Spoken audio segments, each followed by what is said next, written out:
Welcome to Strip Cover Lit, where we squeeze the bigger picture out of literature. I am Andrew Fort, and we are here for the 11th in a 13-part series as we journey chapter by chapter through Stardust by Neil Gaiman. Technically, this part of the read-along was not over a chapter, as it was over the epilogue. Five pages, 1, 2, 3, 4, 5. 5 pages of epilogue here, and I don't think there is any reason for this to be an epilogue more so than simply the final chapter of the book, other than the fact that it sort of concentrates on the wrong character. Maybe we'll get into that, maybe we won't. What happens in this, the epilogue to Stardust by Neil Gaiman. Lady Unana, bing dang, wada bing bang. Lady Una returns to Stormhold, and wouldn't you know it, she's got those 3 elephants after all.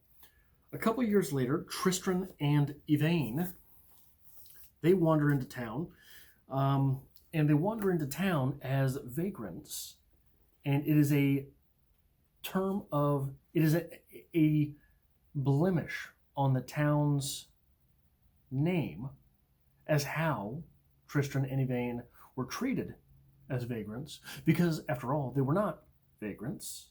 They were Tristran and Yvain, the prince and princess of Stormhold. Shortly thereafter, they decide to go ahead and turn around and fuck off for a little bit longer. They come back 5 years later, and on 246, it was another 5 years before the 2 travelers finally returned for the... Give me a second here. It was another 5 years after that before the 2 travelers finally returned for good to the mountain fastness. They were dusty and tired and dressed in rags and tatters, and they were at first... Oh, I fucked up. This is the time where they return and they are treated as vagrants. It was at first, they were at first, and to the shame of the entire land, treated as vagabonds and rogues. It was not until the man displayed the topaz stone that hung around his neck that he was recognized as Lady Una's only son. So we still have that topaz stone playing a great part in the ruling of the Stormhold, even if the owner of the topaz stone is not at home. Yvain fit in well enough, and we have this on page 247 about her legend. His wife, the Lady Yvain, was a fair woman from distant parts, although no one ever knew entirely which parts.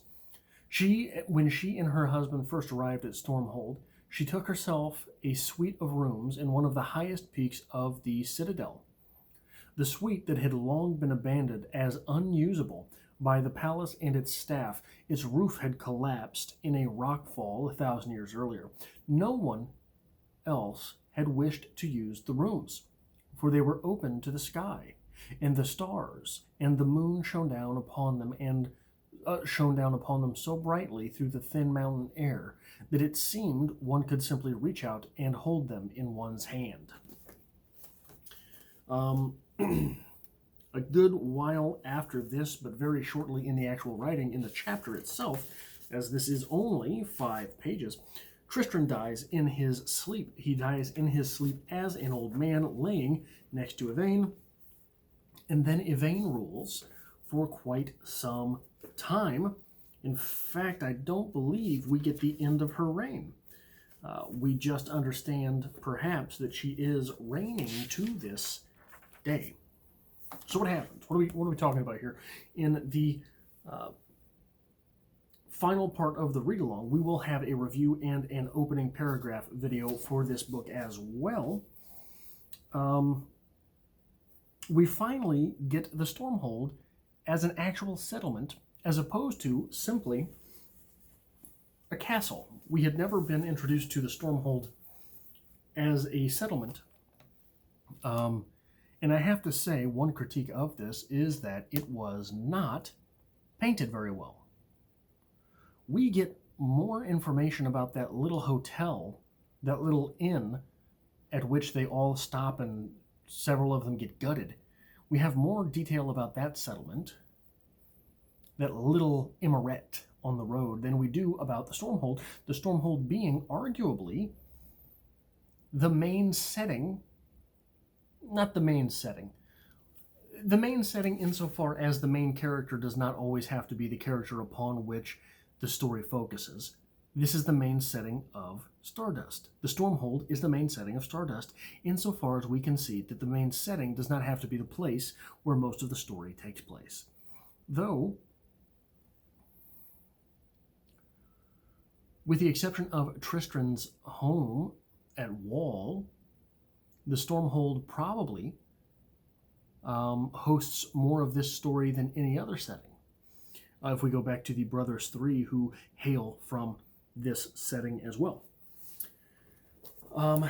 Page 244 into 245. After Una has returned, the joy of the inhabitants of Stormhold and all its dominions were raised to the levels hitherto unparalleled when the Lady Una announced that, in her time away, she had given birth to a son who, in the absence and presumed death of the last two of her brothers, was the next heir to the throne. Indeed, she told them, he already wore the power of Stormhold about his neck. Now, we know that's true. We've been here for this story, for all 250 pages of this story. But I want you to put yourself in the shoes of an individual from the Stormhold. You are a citizen. Here comes the long-lost queen that you thought probably was dead, and she tells you in her time away she had given birth to a son who, in the absence and presumed death of the last two of her brothers, was the next heir to the throne. In fact, heir to the throne, he's already got the power of Stormhold around his neck. Now, you were a lowly citizen of the Stormhold. Would you buy it? Would you believe that? Would you, in fact, say, oh, yeah, okay. And it is one of those things, I'm not saying it's unreasonable in the story. Probably it's well written. Probably it's, absolutely throughout history, there were all sorts of things like this happening. But it does put me in a state of mind to wonder what it was like for common beggars back in the day when there were things such as this to worry about. How much of this stuff was just told to you and you had to take it? You just had to accept it. Okay. Yeah, he's out there somewhere. He's the new king. Screw it. He's out there. We understand. How much of that actually took place? How much of it was accepted? And look, I'm not going to get into politics, but there's all sorts of stuff, all sorts of funny things they try to pass off today, and we get to say, I think you're full of shit, right? And we say that a lot with the politicians of the day, and we don't have to let them politic. When we're talking about kings and queens and princes and princesses, you had no say over it. So you had to accept whatever it was they told you. If they told you that the king went to Mars and decided he was going to reign up there instead of here, so now I've got the keys to the castle, you just have to accept it, right? It's just one of those things. Historically, there's a little bit like this in Monty Python and the Holy Grail. The king meets one of his subjects who he was farming mud or something. I can't remember. It was just in a mud pit. It's been so long since I've seen that movie. I need to go back. But he asks him, why do you have the right to rule? All these things. And he didn't know who he was, didn't know who the king was. Of course they wouldn't know who the king was. They've never seen him before. The final thing I want to talk about in this episode, and we will have a review for this book, and we will have an opening paragraphs video for this book as well. But on page 248, they say that each night, when the duties of the state permit, she climbs on foot and limps, alone, to the highest peak of the palace, where she stands for hour after hour, seeming not to notice the cold peak winds. She says nothing at all, but simply stares upward into this dark sky and watches, with sad eyes, the slow dance of the infinite stars. The Slow Dance of the Infinite Stars sounds like the title to a John Green novel, but this paragraph is about Yvain, the Star Lady, the fallen Star Lady, who is now queen. And I want to read it one more time, just with that bit of background on the. This is the final paragraph in the novel. Yvain is now the queen of Stormhold. Tristran has died. She is a fallen star. They say that each night, when the duties of the state permit, she climbs on foot and limps, alone, to the highest peak of the palace, where she stands for hour after hour, seeming not to notice the cold peak winds. She says nothing at all, but simply stares upward into the sky and watches, with sad eyes, the slow dance of the infinite stars. I'm assuming passages like this are the reason that people like reading Neil Gaiman. It does not speak to me. This paragraph talks more than it says. I am largely a fan of the opposite type of writing, the Hemingwayan type of writing that says more than it talks. I also like the Faulkner type of writing that tells us even more than it talks, but it talks a lot. I think that this is the type of strong narrator that is largely absent from what is called literary fiction. Strong narrator. Stephen King is at times a heavy narrator, especially I think in Carrie. I think he's much heavier in Carrie than he is in many of his other novels. But being a heavy-handed narrator is something which is fairly standard to genre fiction when we're looking at a narrator that is not a character. This is why William Faulkner, who has heavy narration, often has that heavy narration coming from characters, first-person narration. So it is interesting to see. I've been so far away from genre writing for so long that it's sort of jarring for me to come back to genre writing and see a heavy-handed narrator that is not part of the story. And I wonder if that is most of the appeal of Neil Gaiman. The heavy-handed narration, which is wordy, which is artistic sort of in delivery, which is, I think, and I don't mean this to sound negative, but I think that this is, this is only going to sound negative. I think this is an amateurish idea of the narrator, but it need not be amateurish in delivery. This idea that the words inside a book have to be pretty, but they need not be. This idea that the wording in a novel has to be all that fingerprint-like in a flowery fashion, but I don't think it has to be. I think that this is a hearkening back, perhaps to Romanticism in some way.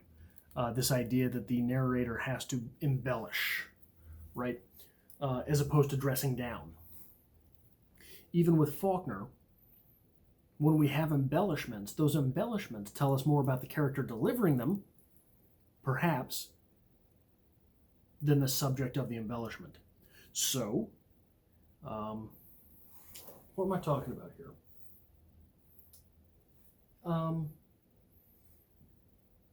In As I Lay Dying, as Addie tells us about ants, we understand these need not be truths about ants, that this can be Addie's interpretation of those things, and assuming that they are Addie's interpretations of the things, when she dresses him down, when she speaks lowly of his worldliness, and she speaks up another character, talks up another character's worldliness. I'm not going to get into that because I think that I'm not going to get into that spoiler. It tells us that the mark was made on her. And why was it made on her about outside knowledge? Because she had none. So when someone came along that did, they were able to influence her.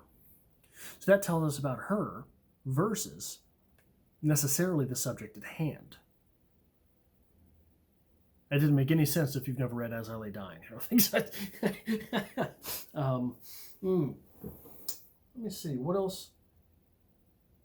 Okay, so Absalom by Faulkner. There is I would argue, the main character. The main character gets a lot of playtime from other people. As these other people tell us about that main character, they tell us all of the things that made an impression to them about that main character. So there's one individual who tells us a lot of good things about that main character. Why? Because that individual sees in the main character, who's sort of the bad guy of the novel, that character, the father character, sees in this guy all of these good things because this bad guy came to town and became a contributor, became a real contributor to things, brought a lot of stuff to the town, versus another individual who saw only a demon in that main character. Why did she see this character as a demon? It tells us a lot about her and her expectations and her upbringing, things like that. So the last thing I kind of want to talk about here is this idea of Yvain as queen. Was there any way to see this thing coming? Was there any way to foresee the fact that we would end this novel with Yvain alone as queen? I don't know. I don't know if there was. I sort of called, I think way back when, chapter 5 or so, the fact that I could see, I think I called it out in the episode, that I could see Tristran becoming the king of Stormhold. Otherwise, why do we have all of this introduced? We still had the hanging tab of the witch going on, but we do get this idea of the Stormhold being introduced, and why do we have these brothers? Why is their story necessary here? We get that wrapped up. How long will Yvain rule? Will she live forever? I don't know. I would like to have a little bit more of that explored here. It would have been nice to get a little bit more of that in the, if we're going to get an epilogue. Why does the epilogue need to be so scant? Just 5 pages. Tristran's death is mentioned in passing. I don't think Madame Una, is it Una? Lady Una. I don't think Lady Una's death is mentioned at all. And we do not get any questioning from the townfolk of how it is that Yvain has lasted so long as she has. So that is all I have for this, the discussion, part 11 of a 13-part series, the discussion of the epilogue of Stardust by Neil Gaiman. I hope to see you back for the review. and for the opening paragraph discussion here on the channel. See you.